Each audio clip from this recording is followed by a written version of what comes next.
ये दोस्तों, पिछले साल से इंडियन रुपी 27% से ज़्यादा गिर गया है यूएस डॉलर के केस में।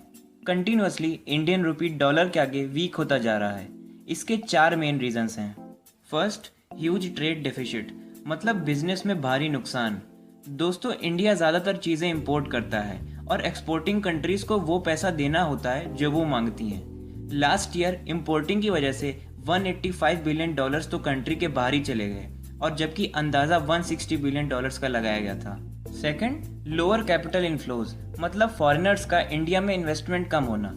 दोस्तों, इंडिया के रिसोर्सेज, वेदर कंडीशंस और एडल्ट पॉपुलेशन को देखकर फॉरेनर्स इन्वेस्ट करना चाहते हैं और स्टार्टअप करना चाहते हैं इंडिया में ही, पर इंडिया में टैक्स के रूल्स को देखकर वो लोग पीछे हट जाते हैं। Third, high bank account deficit, मतलब बैंक अकाउंट्स की भारी कमी। दोस्तों, करंट प्राइम मिनिस्टर के कुछ प्लान्स की वजह से इंडिया में ढेर सारे अकाउंट्स खुल चुके हैं, पर अभी भी पॉपुलेशन का बहुत सारा हिस्सा इससे दूर है।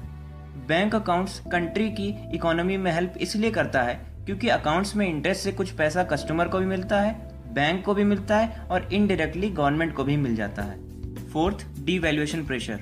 इसको समझने के लिए एक एग्जांपल लेते हैं। राम एक बड़ा बिजनेसमैन है जिसकी कंपनी यूएस में एस्टेब्लिश्ड है।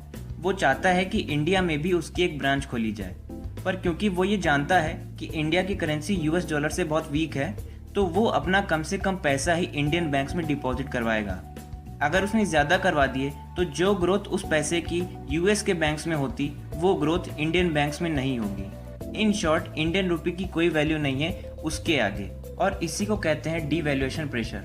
दोस्तों, ऐसा नहीं है कि सिर्फ फॉरेन बिजनेसेस ही अपना पैसा इंडिया के बाहर रखना चाहते हैं, बल्कि इंडिया के भी कुछ बड़े लोग जैसे पॉलिटिशियंस, बिजनेसमैन, वो भी अपना पैसा यूएस जैसे देशों में डिपॉजिट करवा देते हैं, क्योंकि उन्हें कोई वैल्यू नहीं दिखती इंडियन रुपये में। इन्हीं 4 मेन और बड़े रीजंस की वजह से इंडियन करेंसी वीक होती जा रही है।